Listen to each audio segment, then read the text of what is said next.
case you don't know. Oh yeah.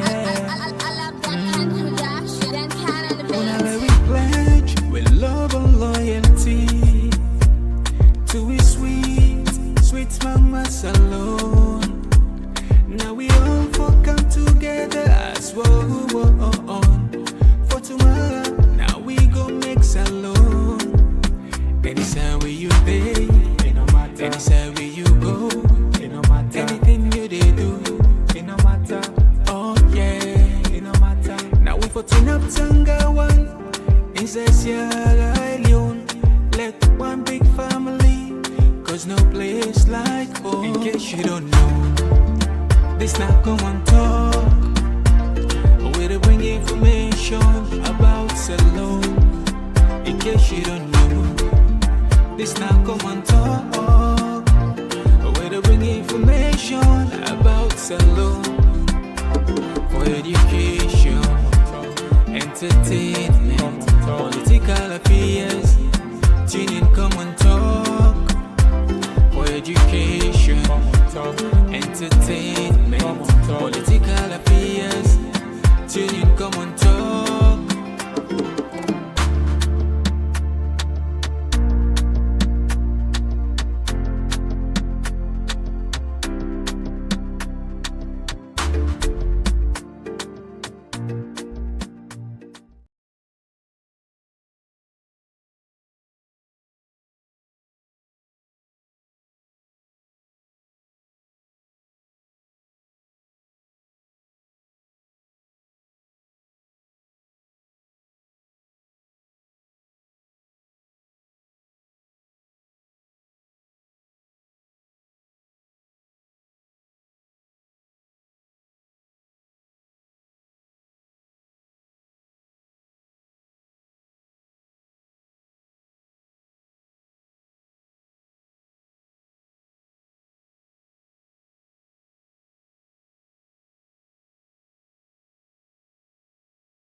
Sorry for that.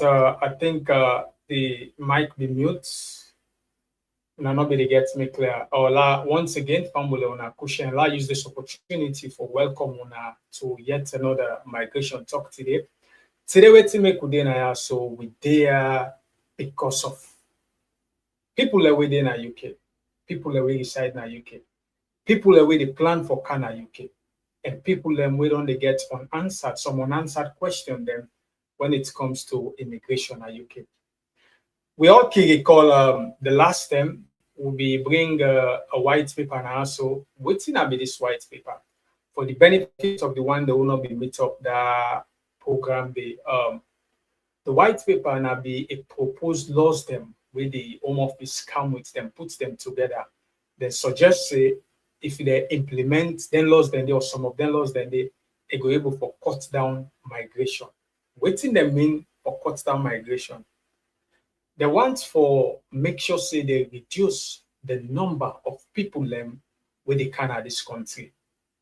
We believe I think few years ago back when they introduced what they call skill work visa where with 1, 2, 3 things that happen. People are use scam for bring people them, the one they will not qualify, and lots of things happen. We make them be stopper. But today, what do they focus on? When they talk about opportunities the way don't come up, we also talk about some changes the way they don't make this June month in the Home Office. But before we come to that, our Lord sit down as we can dive deep into the June 2025 migration changes where they make in the UK. Let's take a short break, then we'll come and right through this topic today. Oh, yeah. Oh, yeah. This now Komon-Tok. In case you don't know. Oh, yeah. Whenever we pledge with love and loyalty. Yeah, as we can always say, law pledge law and loyalty to be consistent so that we will make them better for me, for you, and for everybody. So we're not going to waste much time because I use this opportunity also for apologize for the delay we get due to unforeseen circumstances. I want to go straight to the point because we all know today and Sunday will not go and take people in time much. Let we listen to the first video we'll get today. You know, we all learn the area, but picking them whether they can born na UK na so. Sorry, picking them we can na UK na so. Especially the one them we not get residents and can na so. I think the previous lobby talk say when picking there so I think for 7 or 10 years after that they get there are 5 years BRP when at the biometric resident. And after that, we then get for go through the 10 years route. We go make it finally able for apply for ILR. Which make this thing will become a problem because most parents them then tied into some of them picking their soon and then they use for me they apply and it don't they become a big problem for them. But before we move forward, let me make this thing clear. Me not to migration expert, which would they do? Would they take the relevant information from the net, from the home office, we bring and come to now, so now say will be well informed. So let play with speaker today will get when a lawyer, let explain the way some of the changes them we then make this June, and we'll come back and talk about them briefly and move to the next one. Whilst you've been away, the Home Office have also been busy making a new statement of changes announced on the 25th of June. I would like you to go through it with me, please, for our viewers. I'm sure they're all keen to see our thoughts and analysis of it. I've got the explanatory memorandum open in front of me, which I'm going to go through and just give very quick summaries of everything that has happened. So, as you rightly said, 24th of June, 2025, that it was announced. And what it's doing is it's made a few changes. These are not monumental changes, but for some, these are life-changing changes. So we are going to go through that. So why don't we go through this document together and we can then talk about it. What do you say? Yes, I would love to do that. Okay. If we start with the changes to Appendix long residence. Okay, so this is paragraph 5.3 of the explanatory memorandum. What it's saying is that the qualifying requirements are being changed to clarify what the time spent would count as. Now, this might at the first instance seem very confusing or difficult to understand. It really isn't. What they're doing is, what they've said is that if you were granted British citizenship and then you were later deprived, or there was a reason why you did not have British citizenship anymore, then that time that you've spent on that will be or will not be used towards a qualifying period, as in 10 years qualifying period to apply for indefinite leave. So what they've said very clearly is time spent as a British citizen is considered lawful presence, except where the British citizenship has subsequently been deprived. So if you have actually given up your citizenship, then that time period can be utilized as legal time period. But if you were deprived of your citizenship, then the time period that you spent on that will not be counted. So just to give an example,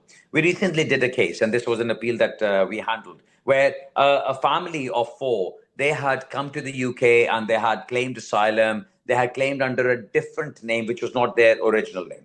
And what happened with that? They were granted asylum. They got their indefinite leave after that 5-year period. They got their nationality after another year. And then they spent a few years on that. And what happened later on when it was time to apply for an extension, or maybe somebody said something, the renewal, or somebody reported them, the Home Office found out that they had actually lied about their names and about their nationality and about their dates of entry, etc. When that happened, they deprived them of their citizenship. So the next question was, would they still get their status in the UK? Would they still be allowed to stay in the UK? And that is the point that we were dealing with. So we were able to get them indefinite leave to remain on the basis that they had spent continuous 10 years in the UK. Now that thing has changed. What they're now saying is that if you were deprived of your British citizenship, then whatever time that you have spent on that, British citizenship, which you were not entitled to, will not be counted as legal residence. That's what this is saying. Okay? Let's go on to the next one. Okay, understood. The next one is 5.4, Appendix Mhm. Continuous Residence. So what are the changes that they are proposing here? Well, continuous residence, what they're saying is number one, when you're talking about continuous residence, they say that if you've been away for less than 180 days, then that will not be counted as a gap. So let me just clarify that. When somebody has legal status in the country, for example, somebody's visa is running out on the 30th of June, 2025. If they were to leave on the 28th of June, whilst they still have a couple of days remaining on their visa, and then they were able to go back to their country, apply for a new visa, come back within 6 months, then that period of 6 months or well, less than 6 months will not be counted as going against the continuous residence period if they want to apply for 10 years continuous residence at the end of the 10-year period. Do you understand?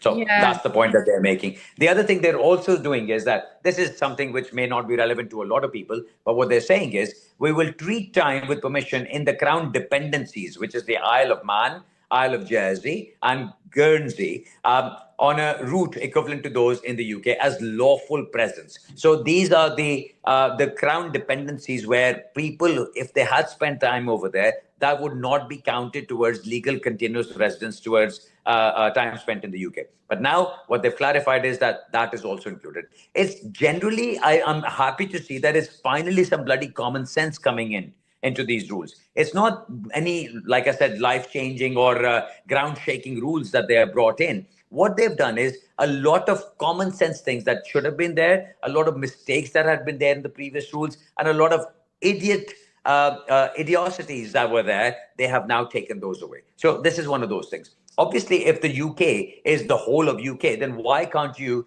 treat time spent in the Crown dependencies? Why can't you treat that time as legal time? So now that has been included as well.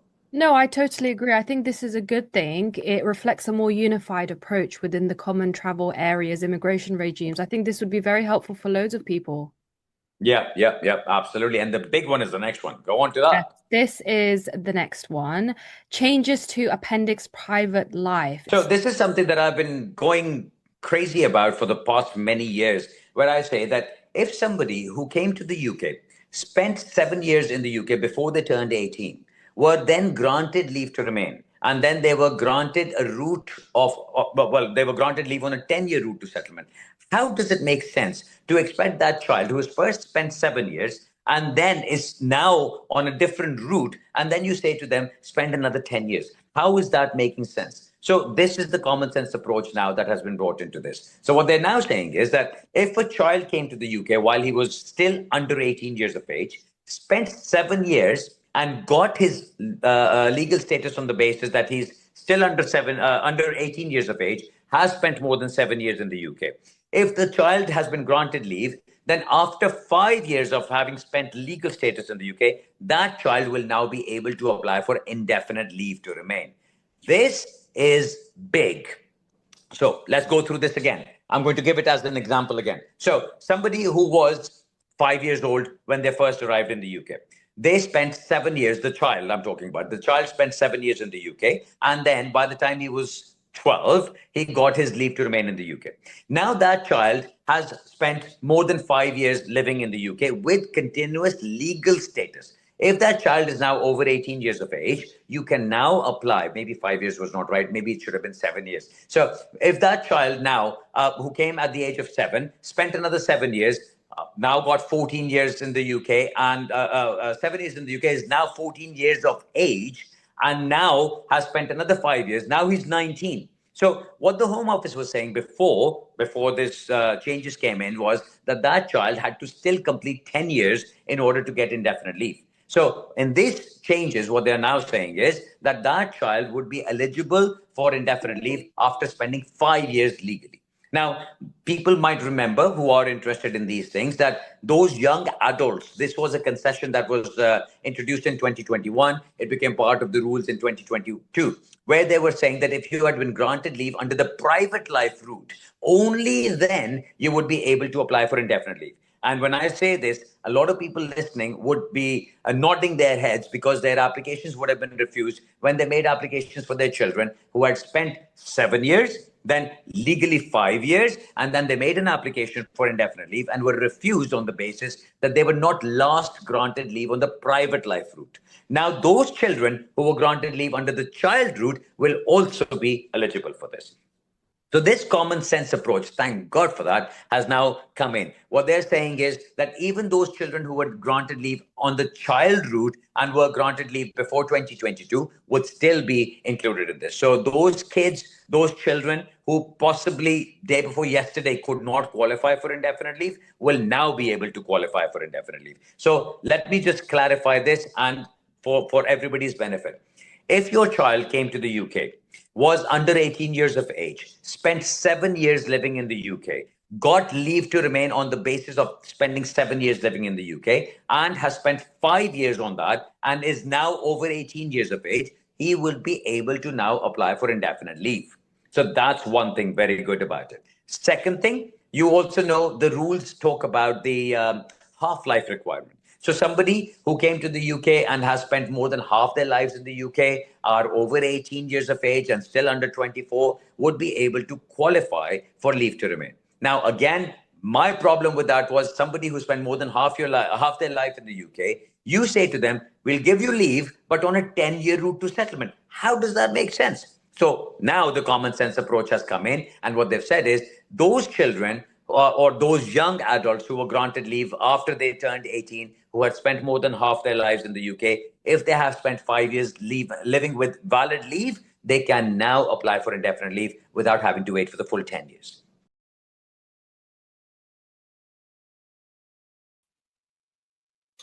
Okay, yeah. We don't get an opportunity for see the first part of the video when we get we speak at today when this lawyer he try for explain you some of the changes them way the UK immigration don't make. I think he mentioned one winner the P53 where they talk about the time spent. You know, we don't see it make a case scenario for let we all understand. It make a case scenario of people that will become now the UK. Then come now so for seek asylum, go through all the process, they use false name. At the end of the day, they use false country, you know, then they happen a lot. And after that, they use that method they for make them get their citizenship. So what happened moving forward by the theory that they go for go renew, whatever happened if you're not Congo Sudden, somebody reports them or something come up, they can find out say most of the information wouldn't be not correct. So what happen, then deprive them of the status where they begin where they don't get previously. So what to make them deprive them because they can't find out say most of the information the way they use the nationality not to the right one they use. So then deprive them of that in the so waiting the lawyer at the time for talk now he says now then people and they most of the time they can get another way where they apply for them. Like the term where you don't spend at the UK, they begin calculating so you could use another route for make a residence. But because of that act we don't the way they don't deprive you from your current status where you get, it could be very, very, very difficult where you not go able to do it again because they know they count that term the way you spend because according to them, the term not legal. You live with other name, you live with a different nationality, make that term the any content because you know say they are lost then the way the amount of time we don't spend at the country. Some people like I be mentioned, half of their life they don't spend an IR, so especially for young adults, they can qualify for apply for ILR, when are the indefinite leave to remain. So he go further for talk about another very interesting changes we come for picking them we can I so I think initially as I mentioned, them picking them they we can kaya we na young picking them then they under 18. When they don't spend previously, when they don't spend 7 years in the country, what thing they happen that they give them a biometric card where they can call BRP. After when they don't get them that biometric card, now the 10 that they begin live now the country now legally. So the previous law will be it means say that picking it for take 10 years before he actually able to apply for indefinite leave to remain. So now the changes we come when the picking don't spend the 7 years, it no need for wait for 10 years again. They don't cut them down now to 5 years. So as they do in 5 years, it qualify now for me apply for in settlement when are the indefinite leave to remain. Of course, this is now a very good news for most people that we get in picking the household and way dependent status tied and depend per them picking and they. It's a very welcoming news for those people where they go because it was very challenging back then. But let's see, imagine this person don't do 7 years and can put and power at 10 years. It's frustrating for most people. So basically, let's move to the next one. Let's see, waiting on some of the changes then back with them bring for we this June 25. Okay. Yeah. Let's talk about EU settlement scheme and changes to the continuous qualifying period definition. This is again one of those clarifications that they've made. What they've said is that people who would spend time outside the UK while they were on the EU settlement scheme, the pre-settled status, how long were they allowed to spend outside the UK? So those who have made such applications would know that if you had spent more than 180 days in one calendar year outside the UK, you would be refused. So the benefit of these changes for those people is that now what they're saying is that you can spend up to 30 months outside the UK in that full 5-year qualifying period. So if somebody was granted pre-settled status and they spent time outside the UK, whether it was because of an illness of a family member, maybe because it was work or COVID or whatever, even if they've spent more than 6 months outside the country, as long as they've not spent more than 30 months in the total 5-year period, then they will still be able to apply for settlement. So that is what this 5.11 onwards is saying. Okay, what about now 5.17 changes to make refusals of applications mandatory? Let's talk about that. Yeah, well, this is a bit horrible. What they're now saying is that those people who have been granted status under the Refugee Convention or who were granted the humanitarian protection, if because of their criminality they were deprived of their status, now the rules are extremely strict about them. Now the rules are saying if anybody was granted leave and then it was revoked or it was taken away from them on account of criminality or danger to the security of the country, then all their further applications are going to be refused. And if they have current leave in the UK, that leave is going to be refused or curtailed as well. So this is the draconian one, Part 9. This is Part 9 of the immigration rules. And what it is saying very clearly is that those people who engage in criminal behavior or who are antisocial or who have other criminal charges or who are a danger to the United Kingdom security, their applications will be refused. And if they have leave in the UK, those leaves will be curtailed or revoked. That's what it's saying. Okay, and other minor changes you can comment on? Well, there are a few minor changes, and this just breaks my heart. The minor changes are mostly dealing with errors in the previous drafting of rules. So what they're saying is that in the previous rules, there were errors or omissions, and we are making changes so that those changes are now current, and that means that those omissions or those errors are corrected. Now, what my problem with that is we've been fighting in courts for many years for these errors and arguing that these are irrational, they do not make any sense, and they should not be there. But because they were part of the immigration rules, and the parliament at the time when these rules were introduced, the parliament at the time approved those rules. There was nothing the judges would do about it. There was nothing the Home Office would do about it. And there was nothing that we could do about it. So they've made certain changes in those. So they've taken those things away. definitions, slight words here and there. I'm not going to go into those because those are just corrections. As and when the need arises, we'll talk about those. But apart from that, I would say the most important thing, looking at the whole picture as it is today, the main winners of this are the young people, are the children. So thank God for that, that they brought in a common sense approach to those people who are not through any fault of their own struggling. So a child who came with his parents, the parents are the ones who decided to become overstayers. The parents are the ones who decided to do anything that affected the child. So it was never the child's fault. So penalizing a child was always wrong. And this is what we always argued. And I've argued this many, many times before as well, that a child who has now been granted leave should be allowed to get settlement right away. So if a child is born in the UK, spends 7 years, is still under the age of 18, would get indefinite leave, even if the status is illegal.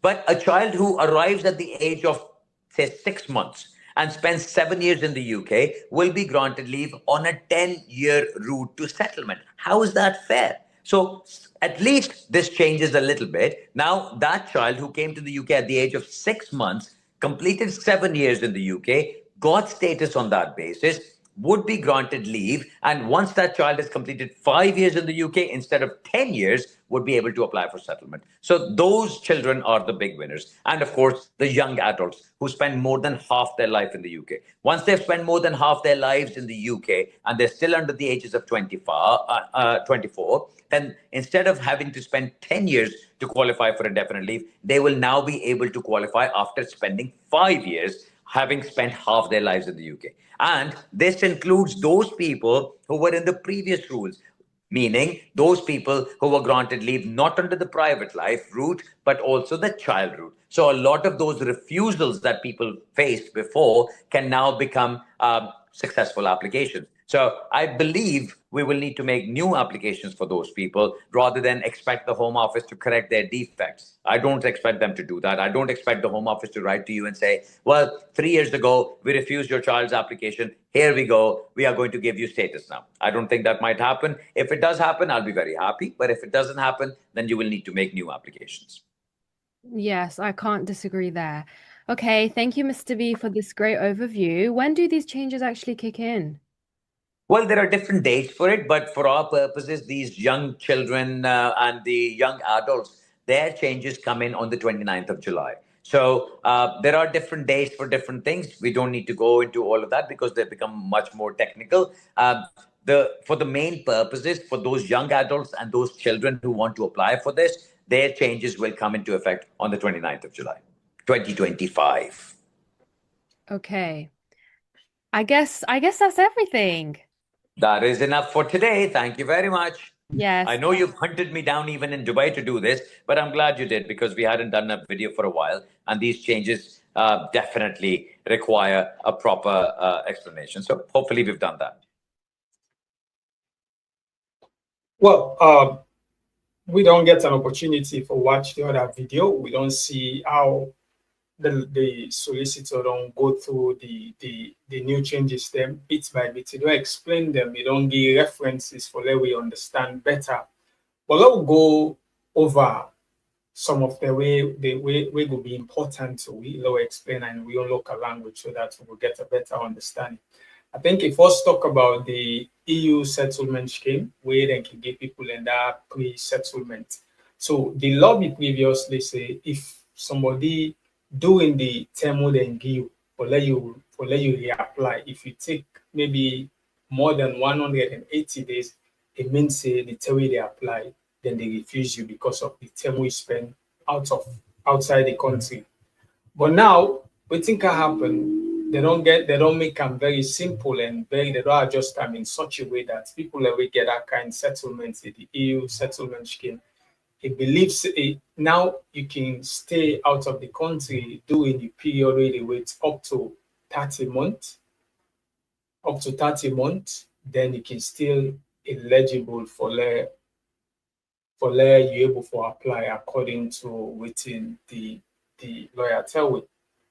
He also talk about humanitarian protection. Humanitarian protection, there are people in the way can also we get their own settlement through the humanitarian protection.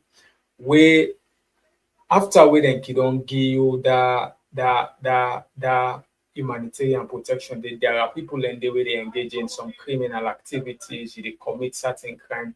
So now if you then catch you, but then kind thing that they after they don't give you that humanitarian protection, because people and they will actually be the misuse them because they get humanitarian protection, they go ahead or do things them way not correct, things the way they destabilize the country, things the way they make the country disturb a lot of stuff them. So now if you get a humanitarian protection, there you commit then crime, then you become a threat to this country. Wait till they do you. If you see them get hold of you, then we'll make sure say they curtail the visa where they don't give you, or the status or the settlement where they don't give you, or they revoke them, then take them finally, get them again. So wait till they tell we for make we stay away from crime, let we make sure say we do waiting we supposed to do so that we go get what we want forget the legal way.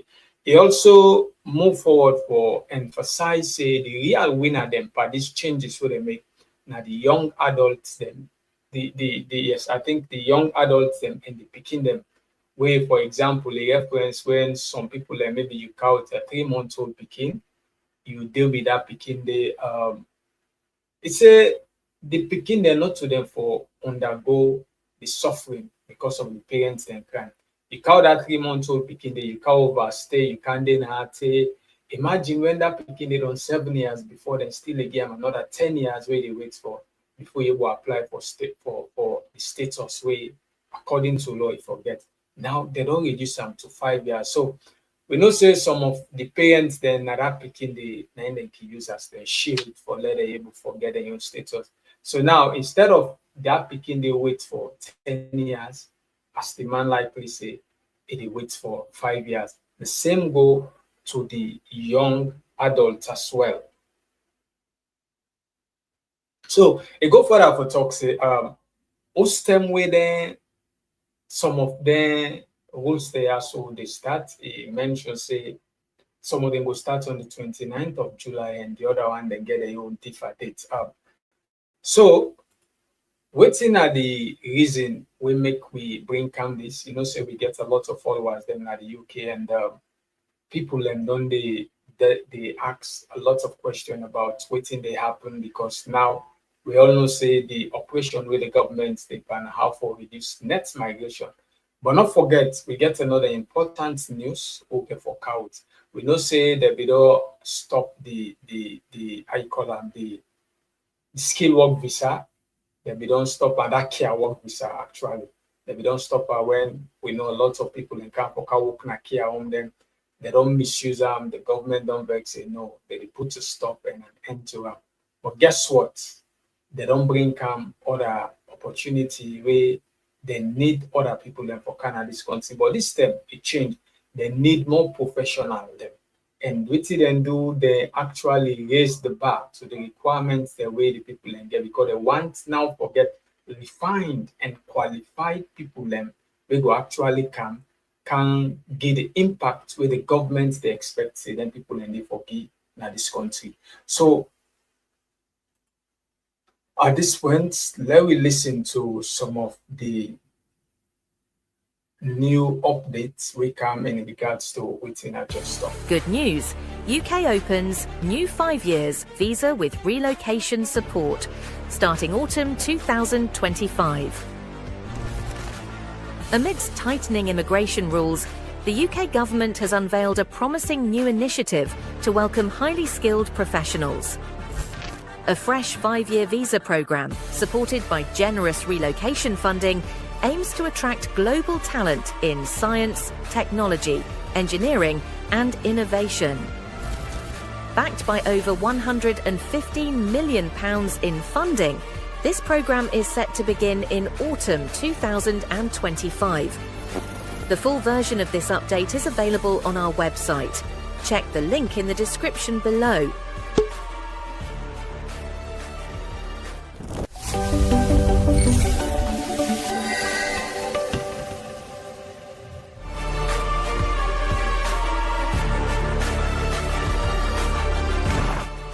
In this video, we highlight the new 5-year UK visa complete with relocation support, the launch of the Global Talent Task Force backed by a £54 million Global Talent Fund and extra fellowships, the key sectors and professions in demand, and how this all fits into the government's plan for change and long-term immigration strategy.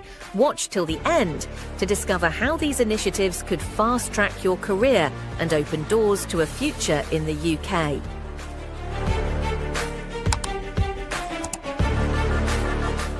Let's begin with new 5-year UK visa with relocation support.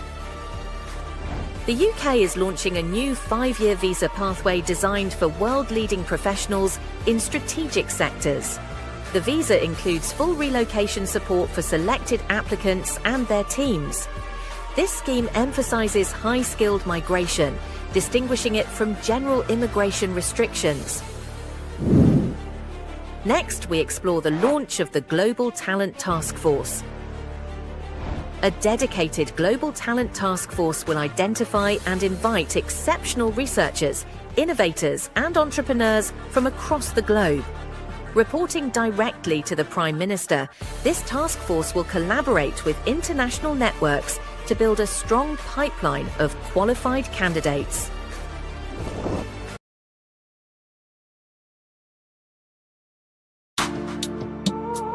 Oh, yeah, yeah. Oh, yeah. This now Komon-Tok, in case you don't know. Oh, yeah. Whenever we pledge with love and loyalty to we sweet, sweet mamas alone. Now we all come together as one. For tomorrow, now we go make salon.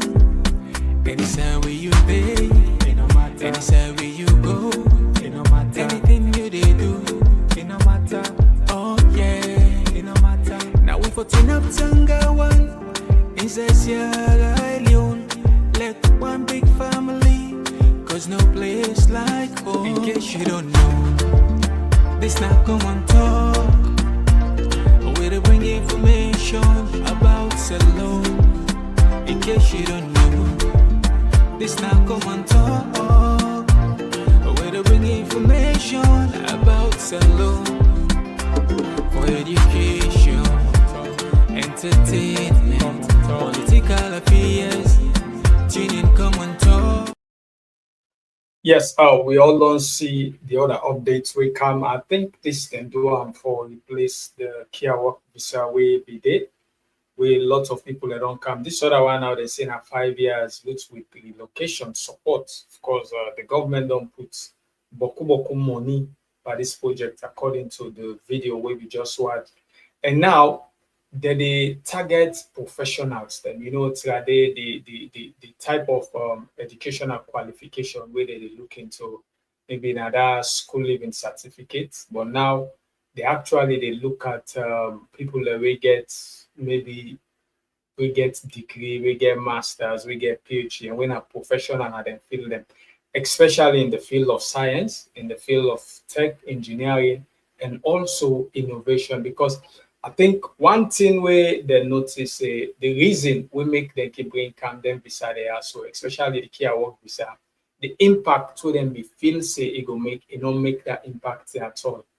It still bring more problem and more pressure to the home office, make them decide say no thing law abolish and now law make a more stringent, law make people the way we know say if it then come now so they will actually qualify for do what we expect them for do. So then we will help with together for reinforce what we work on right now. So we will get a very strong economy and we will full the gap them already again at the areas of engineering, the tech, the IT, innovation, and a lot of other important places.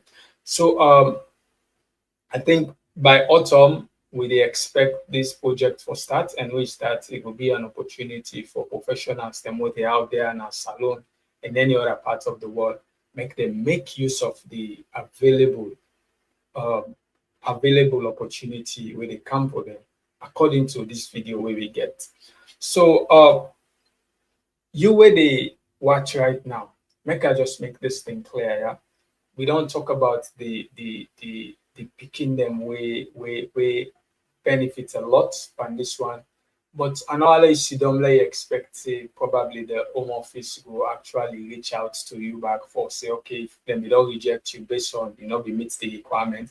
Now because of these changes, if you say meets the requirement, important for you find a lawyer, we go explain to you more, and also may you reapply so that you will benefit by these changes where they don't make. If you deal with me right now, then at the comment section, if you think say one be part and parcel of this program now, for just drop a comment so that we will read the comments and be part and parcel of this talk we'll get today. For so long a term, we don't get boku news them. But for sake of time, I'm not going able to bring more for today because of we don't waste a lot of time and time don't go right now. Very shortly, we intend for put the curtain down and make sure so we carry back another time for bring other updates them we actually are available. But because of time, I think now so we go able for stop with the updates them we available, especially on the 25th of June. With already make sure so you do your further research. Make sure so you confirm with you now. So of course the Home Office then gets the website, and also if you get a solicitor lawyer, reach out for me, confirm the message and make use of the opportunity the right way. So with all this said, I think Nayaso today I go able for end this program. And not forget, there are people in the way this information will share go able for benefits them a lot. So share so that another person will get the opportunity for your UAT. So the UA area will impact you directly, but if you share, trust me, so don't be an ambassador of change. So now continue for the share and comment. With so I will just watch. Okay, I think now so we go end this program today. Until next time, I use this opportunity for telling you thank you for wanna stay with me patiently wait, even though we extend the time. Today also till we done the program. Thank you very much, and I hope for see you in the next segment of Migration Talk. Maybe they bring this program to you, Minake, and see you next time.